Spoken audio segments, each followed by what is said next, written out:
Nunca olvidaré aquella noche. La humillación se clavó en mi pecho como una daga de hielo mientras las palabras de mi propia hija resonaban en el comedor que yo misma había construido con el trabajo de toda mi vida. Mamá, deberías irte a dormir. Esto ya no es tu casa, es mía. Ya hiciste lo que podías, pero ahora estás estorbando. Sentí como el aire abandonaba mis pulmones mientras los invitados bajaban la mirada hacia sus platos, incómodos testigos de mi degradación pública. Yo, Laura Mendoza, a mis 68 años, acababa de ser expulsada de mi propia existencia por la persona que había traído al mundo. Lo peor no fueron sus palabras, sino la naturalidad con que las pronunció, como si expresara una verdad que todos conocían menos yo, como si mi presencia fuera un inconveniente tolerable que finalmente había perdido su utilidad.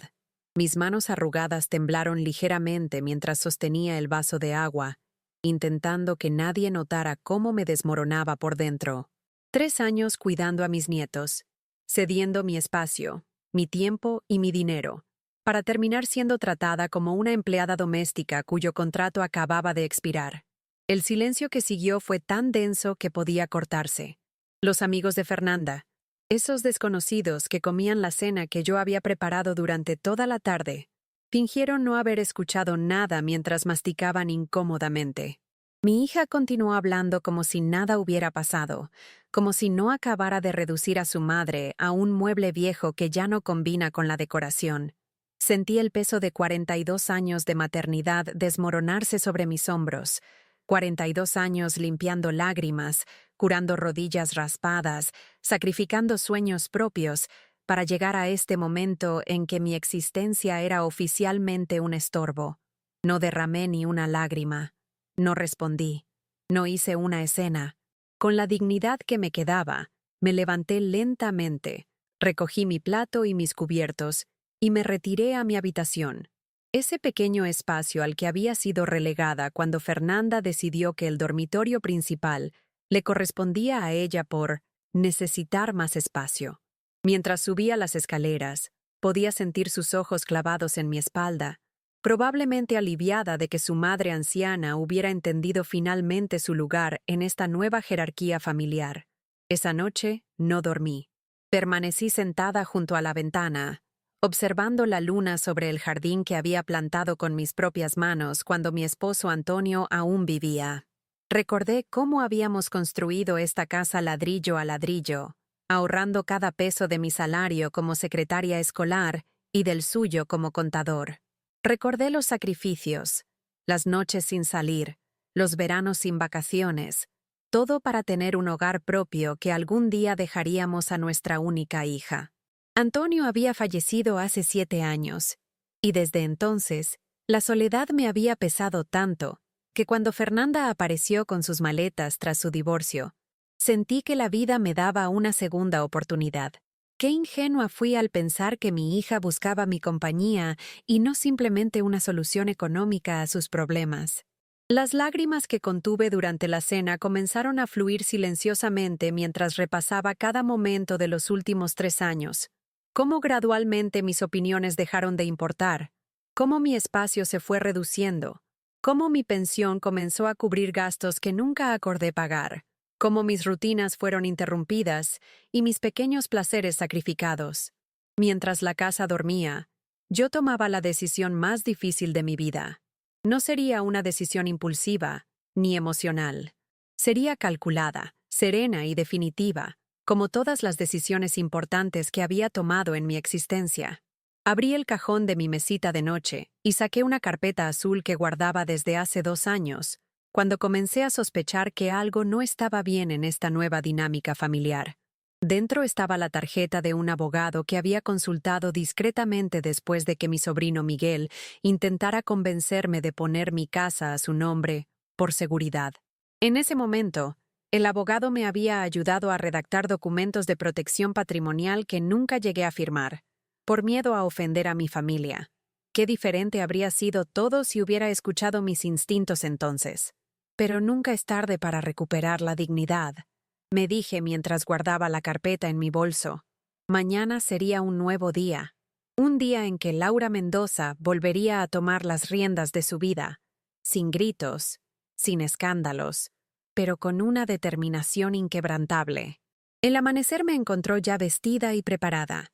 Me puse mi mejor conjunto, un traje azul marino que reservaba para ocasiones especiales, y me arreglé el cabello con esmero. Si iba a recuperar mi vida, lo haría con la misma dignidad con la que la había construido. Preparé el desayuno como cada mañana, serví el café de Fernanda exactamente como le gustaba, y dejé todo listo para cuando ella y los niños se levantaran.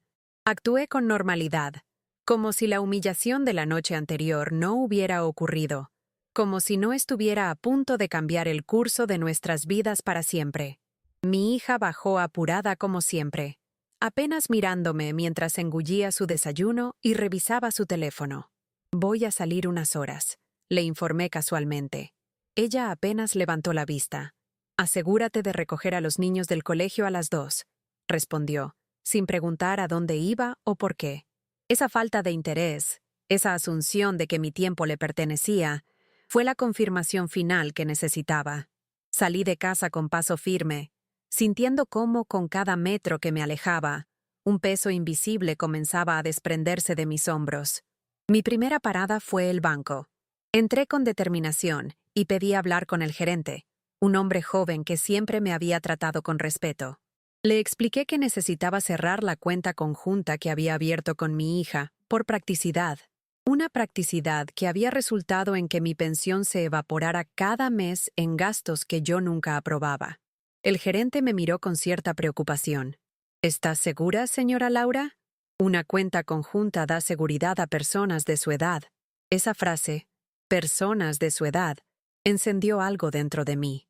Con voz firme, le expliqué que mi edad no había afectado mi capacidad mental ni mi derecho a decidir sobre mi propio dinero.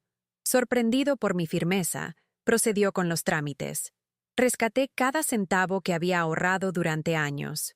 Mi pensión, el dinero de la venta de algunas joyas de familia, los ahorros que había destinado para mis nietos. No era una fortuna, pero representaba mi independencia, mi capacidad de decidir sobre mi futuro, sin tener que pedir permiso ni dar explicaciones. Mientras firmaba los documentos, pensé en cómo Fernanda revisaba los extractos bancarios cada mes, controlando hasta el último peso que yo gastaba. Eso se acabaría hoy. Saliendo del banco, tomé un taxi hacia el centro de la ciudad. Mi siguiente destino era la oficina del abogado Martínez, quien me había asesorado 2 años atrás. No estaba segura de si me recordaría o si tendría tiempo para atenderme sin cita previa, pero la urgencia en mi interior no me permitía esperar. Para mi sorpresa, el abogado no solo me recordó, sino que me recibió inmediatamente. «Señora Laura, me alegra verla de nuevo», dijo mientras me invitaba a sentarme. «Veo que finalmente decidió seguir adelante con aquellos documentos que preparamos. Su perspicacia me sorprendió. Quizás en su profesión había visto demasiados casos como el mío, personas mayores que postergan decisiones difíciles hasta que la situación se vuelve insostenible». Le expliqué lo sucedido la noche anterior, sin dramatismos ni autocompasión, solo los hechos concretos de cómo mi hija había declarado frente a extraños que mi casa ya no me pertenecía. El abogado Martínez escuchó atentamente, tomando notas y asintiendo ocasionalmente. No mostró sorpresa. Supongo que historias como la mía son más comunes de lo que quisiéramos creer. «Tenemos que actuar rápidamente», me dijo cuando terminé mi relato. Afortunadamente, conservé todos los documentos que preparamos. Solo necesitamos actualizarlos y firmarlos ante notario hoy mismo. Sacó una carpeta de su archivo y comenzó a explicarme cada documento. La revocación de la autorización que había dado a Fernanda para gestionar algunos de mis asuntos, la protección patrimonial que impediría cualquier intento de apropiarse de mi casa, y finalmente, el testamento. Este último fue el más difícil de discutir. «¿Está segura de querer excluir completamente a su hija?», preguntó el abogado con tono neutral.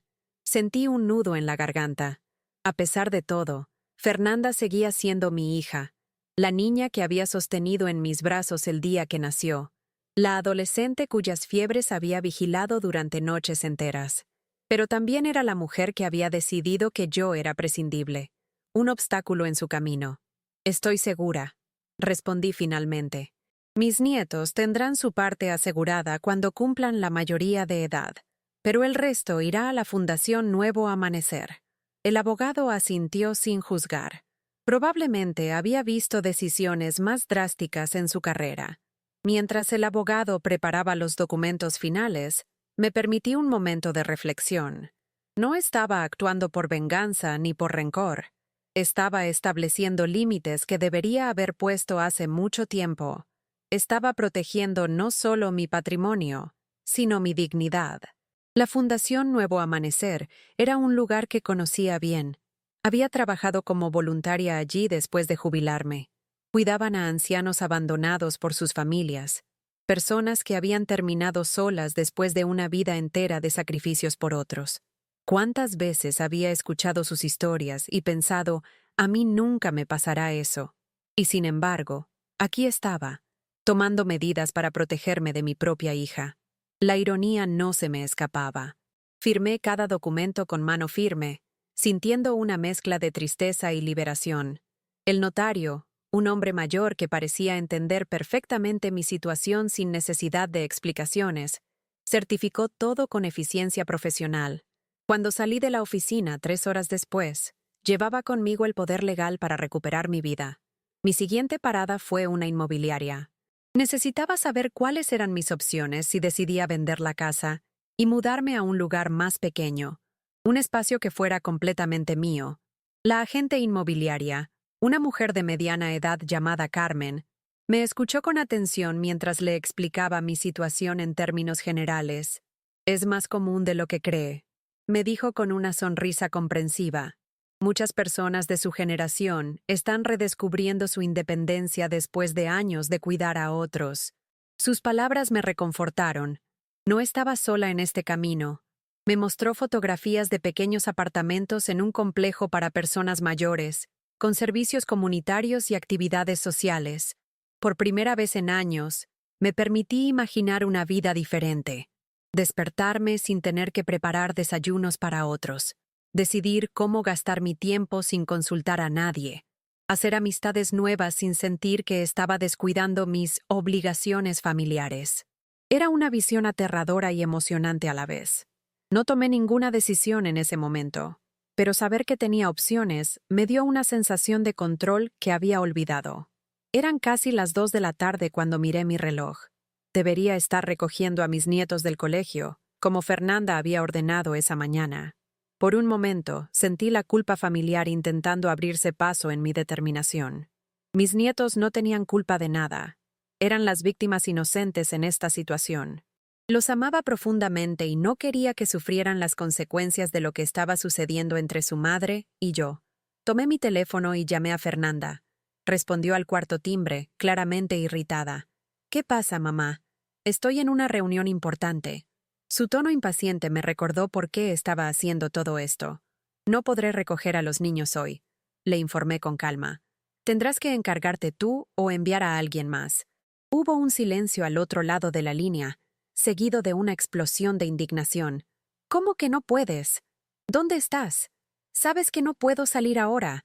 ¿Qué es tan importante que no puedes cumplir con tu responsabilidad? Su elección de palabras. Tu responsabilidad.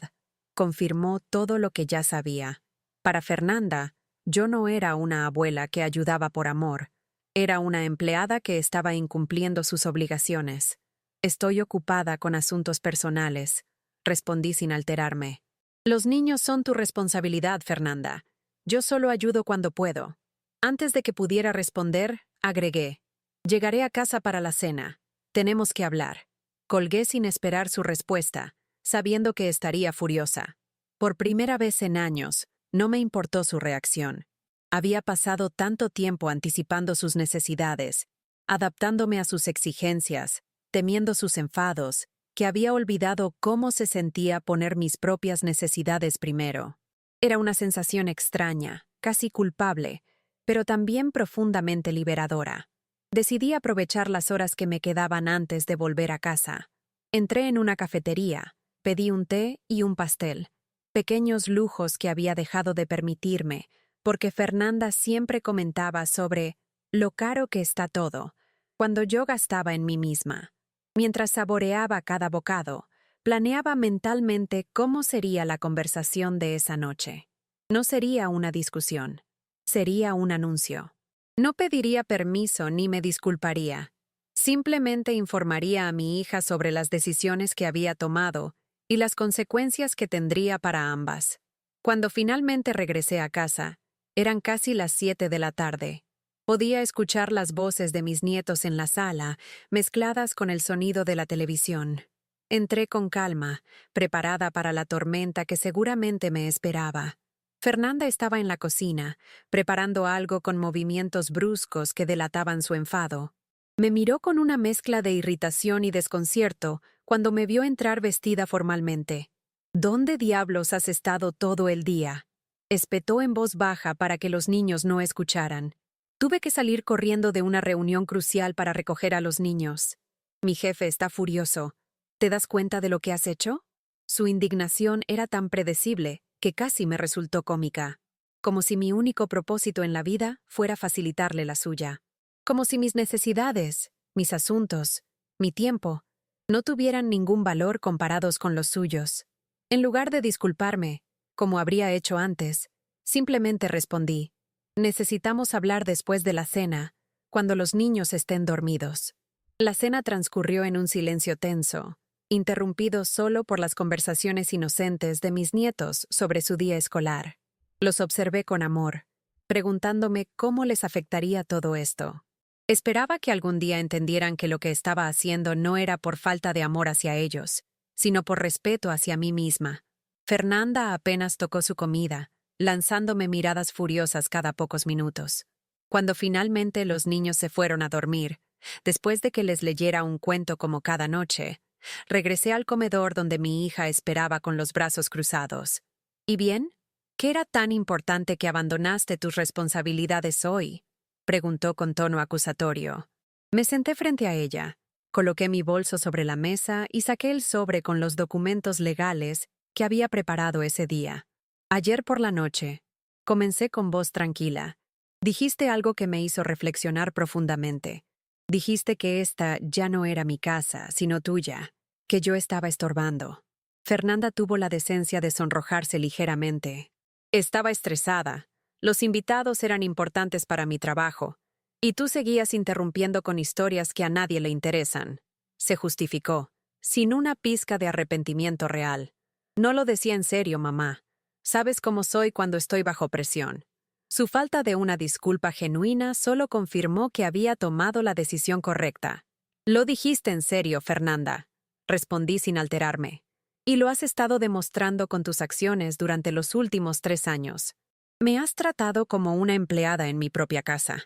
Has dispuesto de mi pensión como si fuera tuya. Has decidido sobre mi tiempo sin consultarme.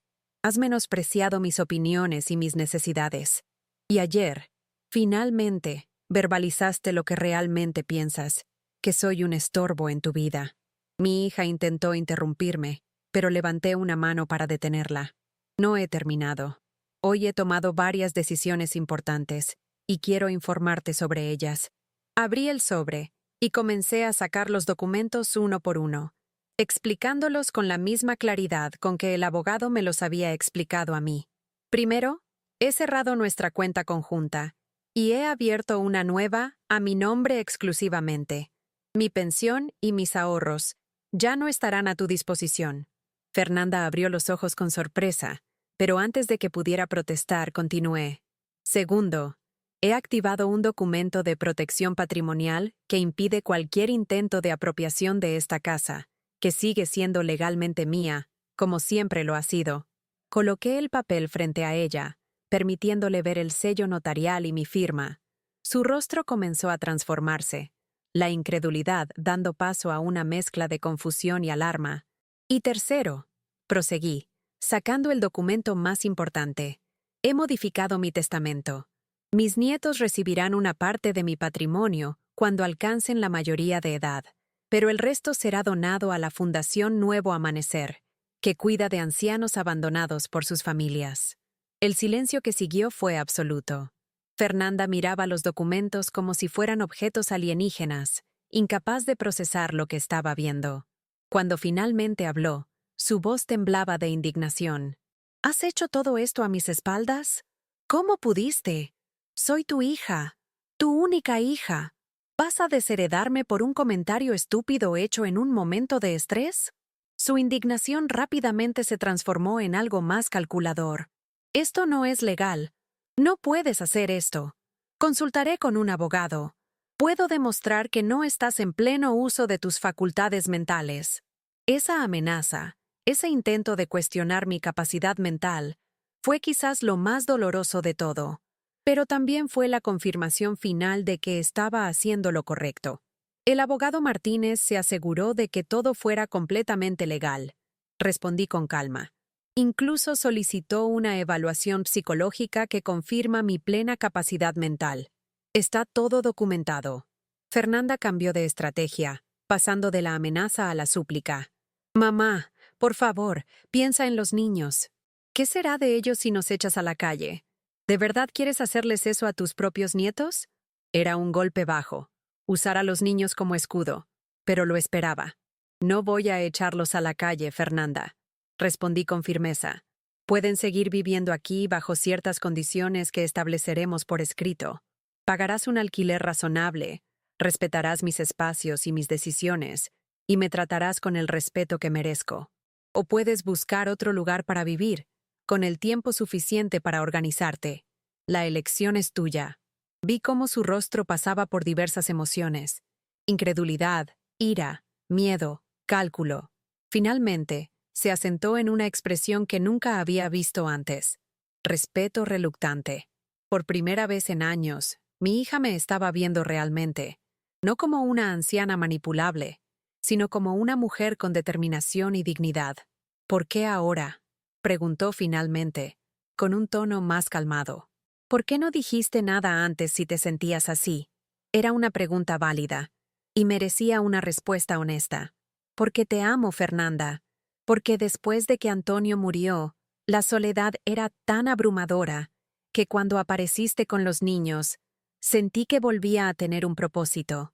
Porque quería ayudarte después de tu divorcio.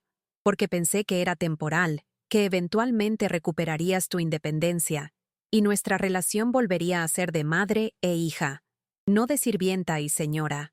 Porque cada vez que intentaba establecer un límite, me hacías sentir culpable, como si fuera egoísta por querer conservar algo de mi vida, y principalmente, porque hasta anoche no había entendido completamente hasta qué punto me habías borrado de tu consideración. Mis palabras no contenían amargura, solo una triste constatación de hechos que ambas conocíamos, pero nunca habíamos nombrado. Fernanda bajó la mirada hacia los documentos esparcidos sobre la mesa. Por un momento, pareció que iba a disculparse sinceramente, a reconocer el daño que había causado. Pero ese momento pasó rápidamente. Necesito tiempo para pensar, dijo finalmente, recogiendo los papeles y levantándose. Esto es demasiado para procesar en una noche. Asentí, entendiendo que necesitaría tiempo para ajustarse a esta nueva realidad donde ya no tenía control sobre mí. Tómate el tiempo que necesites, respondí. Pero las decisiones están tomadas. No son negociables. Se detuvo en la puerta del comedor, dándome la espalda. ¿Realmente me odias tanto?, preguntó con voz quebrada. La pregunta me sorprendió por su simplicidad y su profunda incomprensión de mis motivos. No te odio en absoluto, Fernanda, respondí con sinceridad.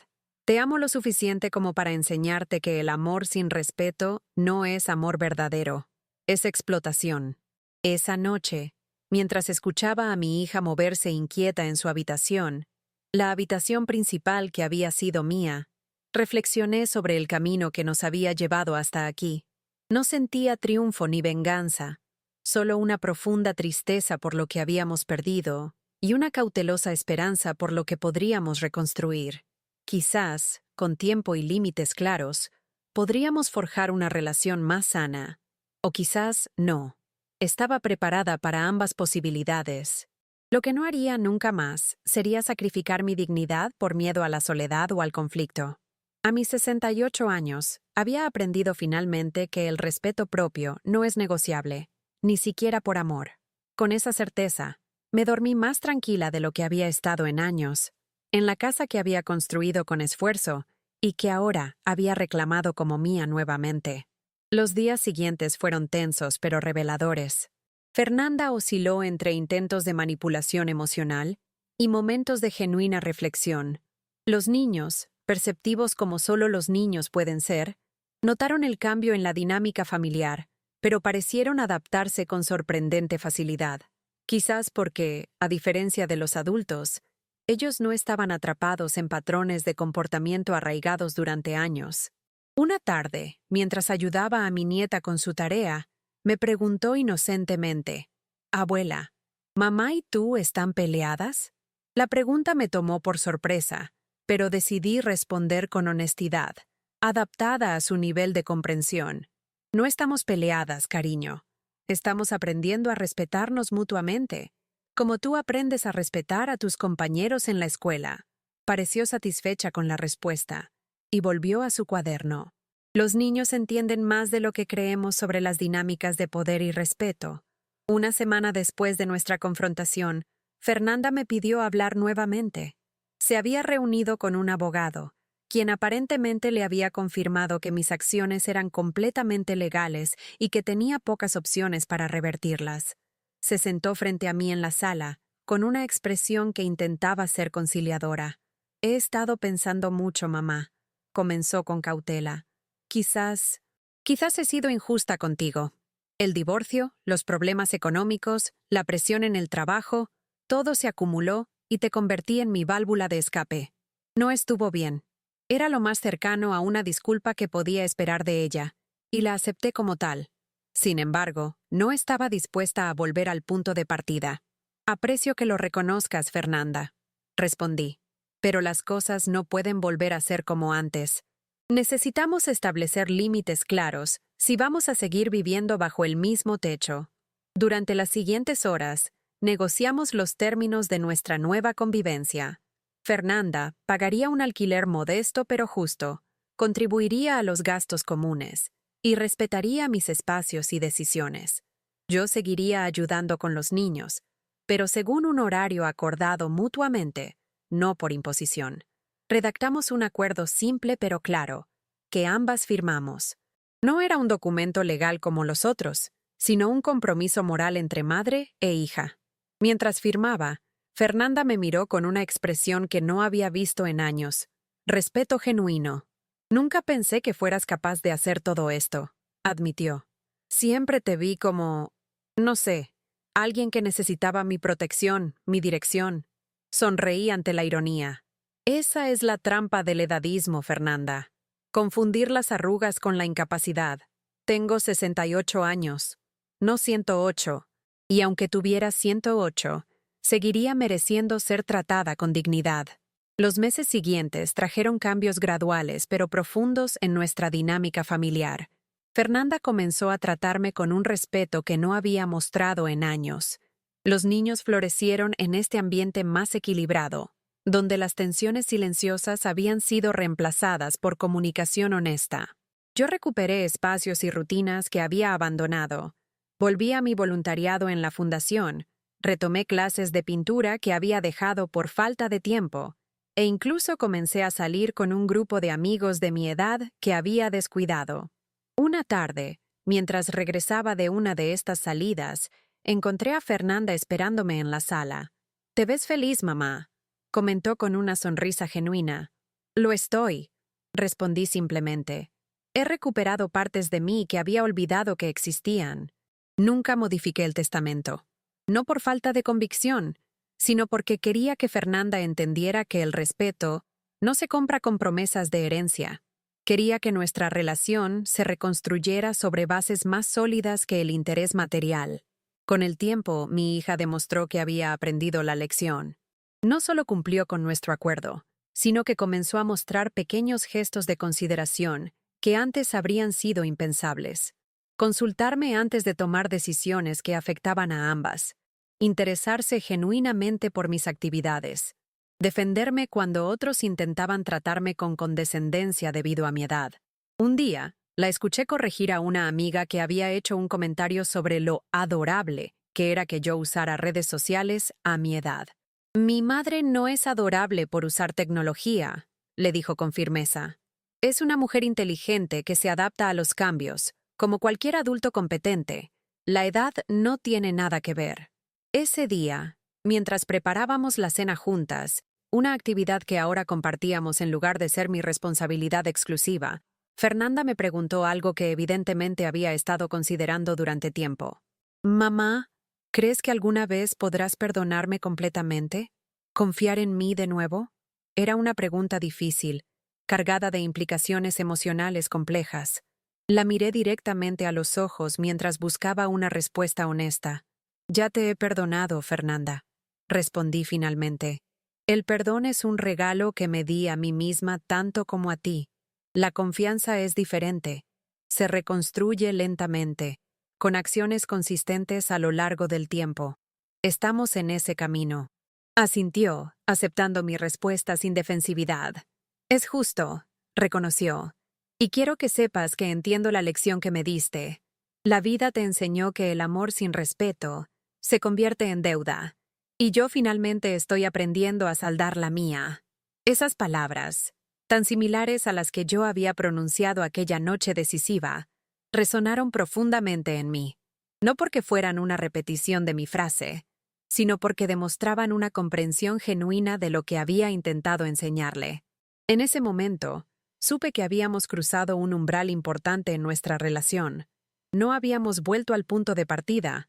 Eso habría sido imposible después de todo lo ocurrido, sino que habíamos avanzado hacia un lugar nuevo, más maduro y equilibrado. Un lugar donde ambas éramos reconocidas como mujeres adultas con derechos, necesidades y dignidad propias. Un lugar donde el amor y el respeto no eran conceptos separados, sino partes inseparables de una relación sana. Mientras terminábamos de preparar la cena, con los sonidos de mis nietos jugando de fondo, sentí una paz que había olvidado que era posible. La paz de saber que, a veces, los límites más difíciles de establecer son precisamente los que más nos liberan. Hoy, 2 años después de aquella noche en que fui humillada frente a extraños, nuestra familia ha encontrado un equilibrio que antes parecía imposible. Fernanda eventualmente encontró su propio apartamento, no porque yo la echara, sino porque ambas reconocimos que necesitábamos espacios separados para mantener una relación saludable. Los niños dividen su tiempo entre ambas casas, y disfruto de mi rol como abuela sin las presiones de ser una cuidadora a tiempo completo. Mi casa vuelve a ser mi santuario, un espacio donde decido quién entra y en qué términos. He modificado nuevamente mi testamento, esta vez incluyendo a Fernanda junto con mis nietos y la fundación, no por obligación, sino por elección consciente. Es mi forma de reconocer el crecimiento que ambas hemos experimentado. A veces, cuando miro hacia atrás, me pregunto por qué esperé tanto para establecer límites claros. Quizás porque, como muchas mujeres de mi generación, fui criada para poner las necesidades de los demás por encima de las mías. Quizás porque el miedo a la soledad era más fuerte que mi instinto de autopreservación. O quizás porque necesitaba llegar al fondo, experimentar la humillación completa, para encontrar la fuerza necesaria para reclamar mi dignidad. No importa realmente el por qué. Lo importante es que nunca es tarde para recordar nuestro propio valor, para exigir el respeto que merecemos, para enseñar a quienes amamos que el amor verdadero nunca debería costarnos nuestra dignidad. Como le digo ahora a las mujeres en la fundación donde sigo trabajando como voluntaria, el amor que te pide que te hagas pequeña no es amor, es control. Y la vida es demasiado corta para vivir encogida. Mi historia no es extraordinaria. Miles de personas mayores enfrentan situaciones similares o peores cada día, silenciadas por la vergüenza, el miedo o el amor mal entendido. Si mi experiencia sirve para que una sola persona encuentre el valor para establecer límites necesarios, entonces habrá valido la pena compartirla. Porque al final, lo que aprendí en mis 68 años es que el respeto no se mendiga ni se compra. Se exige con acciones firmes y consecuentes. Y que el amor, el verdadero amor, nunca debería convertirse en una deuda impagable, sino en un intercambio equilibrado entre personas que se valoran mutuamente. Esa noche, cuando mi hija me dijo que estorbaba en mi propia casa, No sabía que estaba dándome el empujón que necesitaba para recuperar mi vida. A veces, las palabras más crueles nos llevan a las decisiones más liberadoras. Y por eso, paradójicamente, casi estoy agradecida por aquella humillación que finalmente me despertó.